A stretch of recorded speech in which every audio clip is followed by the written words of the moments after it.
राधे कृष्ण भक्तों, आप सभी का मेरे चैनल भक्ति कथा सागर में बहुत बहुत स्वागत है।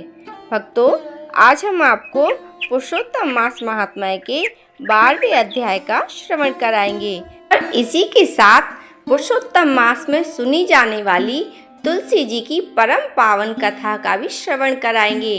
तो आप इस कथा को अवश्य सुनिए और पुरुषोत्तम मास में तुलसी कथा के सुनने से जो फल प्राप्त होता है उस फल के भागीदार बनिए। सो आइए हम श्रवण करते हैं श्री पुरुषोत्तम व्रत का उपदेश। श्री कृष्ण जी बोले, हे राजन, शिव जी के जाते ही उस बाला का तेज नष्ट हो गया। इससे वह बहुत डर गई। उसकी ऊंची ऊंची श्वास चलने लगी और आंखों से आंसू गिरने लगे। उस तपस्विनी बालिका के हृदय में अग्नि सी जलने लगी तथा अंग प्रत्यंग में धड़कन सी होने लगी। इस प्रकार सर्प बिल से निकलते ही चूहे को पकड़कर निगल जाता है, उसी प्रकार उस तपस्विनी बाला को बलवान काल ने अपने वश में कर लिया। उसी समय धार्मिक राजा द्रौपद यज्ञ की बहुत सी सामग्री एकत्रित कर यज्ञ कर रहे थे। उनके जलते हुए यज्ञ कुंड में वही बाला सोने की क्रांति वाली सुंदरी के रूप में प्रकट हुई, जो द्रौपदी नाम से विख्यात हुई।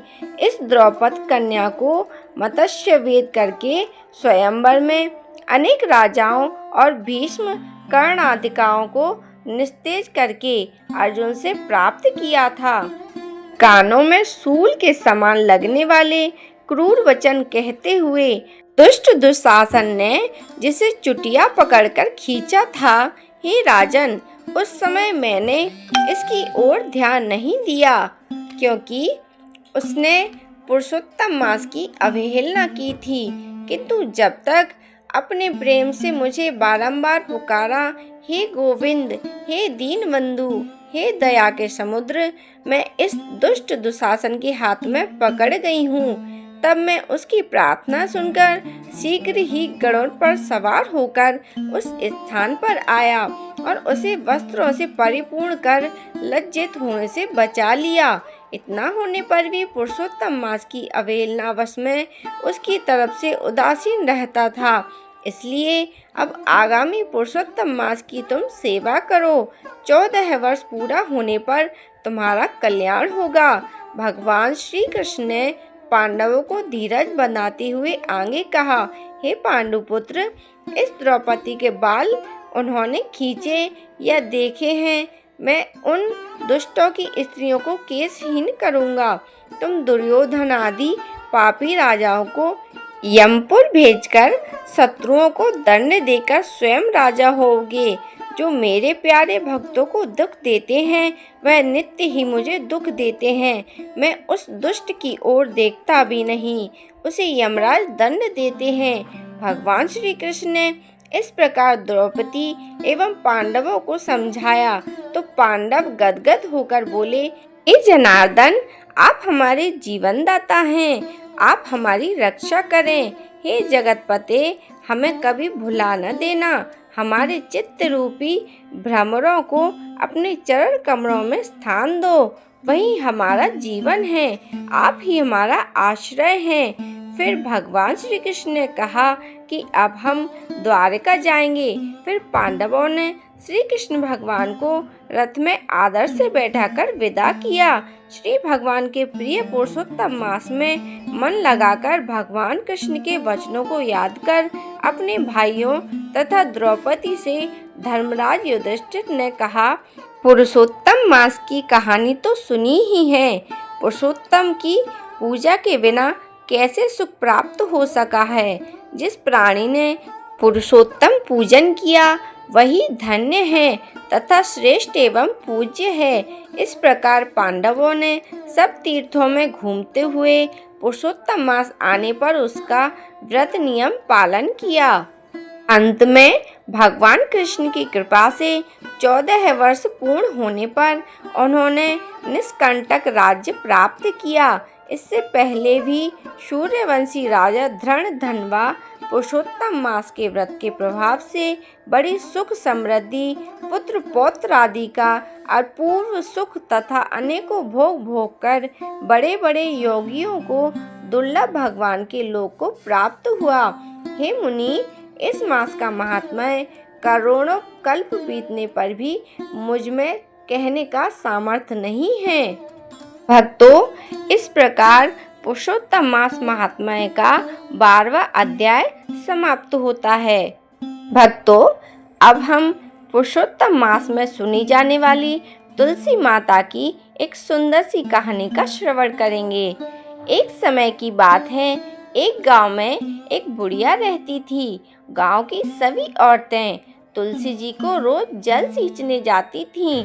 जब सभी औरतें तुलसी जी को जल चढ़ा के चली जाती थीं, उसके बाद वह बुढ़िया तुलसी जी को जल चढ़ाने जाती थी और तुलसी माता से रोज प्रार्थना करती थी कि हे तुलसी मैया, मैं आपका बिरवा सींचती हूँ। हे तुलसी मैया, मुझे नाती दो, पोता दो, पीले रंग की धोती दो, मीठा मीठा ग्रास दो, चटक की चाल दो, 11 का दिन दो और कृष्ण जी का कंधा दो। यह बात सुनकर तुलसी माता को बहुत चिंता सताने लगी। वह बुढ़िया रोज तुलसी जी को सींचने जाती और रोज तुलसी माता से यही वरदान मांगती। तो तुलसी माता उसकी यह बात को सुनकर सूखने लगी। तो भगवान ने पूछा, हे तुलसी, तुम क्यों सूख रही हो? तुलसी माता ने कहा, मेरे मन की मत पूछो। तो भगवान ने कहा, अगर मैं नहीं पूछूंगा तो कौन पूछेगा? तो तुलसी माता ने कहा, एक बुढ़िया है, रोज आती है, रोज तुलसी का बिरवा सींचती है और रोज मुझसे वरदान मांगती है कि मुझे नाती दो, पोता दो, पीले रंग की धोती दो, मीठा मीठा ग्रास दो, चटक की चाल दो, 11 का दिन दो और कृष्ण जी का कंधा दो। तो मैं ये सब तो दे दूं, पर कृष्ण का कंधा कहाँ से लाके दूं उसे? अब भगवान बोले, जब यह बुढ़िया मरेगी तो मैं कंधा देने चला जाऊंगा। कुछ दिन बाद वह बुढ़िया मर गई। तब सारे गांव वाले इकट्ठे हो गए और उस बुढ़िया को ले जाने लगे, पर वह बुढ़िया इतनी भारी हो गई कि वह किसी से भी नहीं उठ रही थी। तब सभी गांव वाले बोले कि यह जितना पूजा पाठ करती थी, इतना व्रत तप जाप करती थी, माला फेरती थी, फिर भी यह कितनी भारी हो गई है। तभी भगवान वहाँ मनुष्य का रूप धारण करके आते हैं और पूछते हैं कि यहाँ यह भीड़ कैसी लगी है। तब कुछ लोग कहते हैं कि यह बुढ़िया मर गई है, लेकिन यह जितना पूजा पाठ करती थी उतना ही भारी हो गई है और उठ भी नहीं रही है। तब उन भगवान रूपी मनुष्य ने बुढ़िया के पास जाकर कान में उससे कहा, बुढ़िया माँ, पुत्र पौत्र लो, पीले रंग की धोती लो, मीठा मीठा ग्रास लो, चटक की चाल लो, चंदन की लकड़ी लो, झालर की झनकार लो, दाल भात का जीवन लो और कृष्ण का कंधा लो।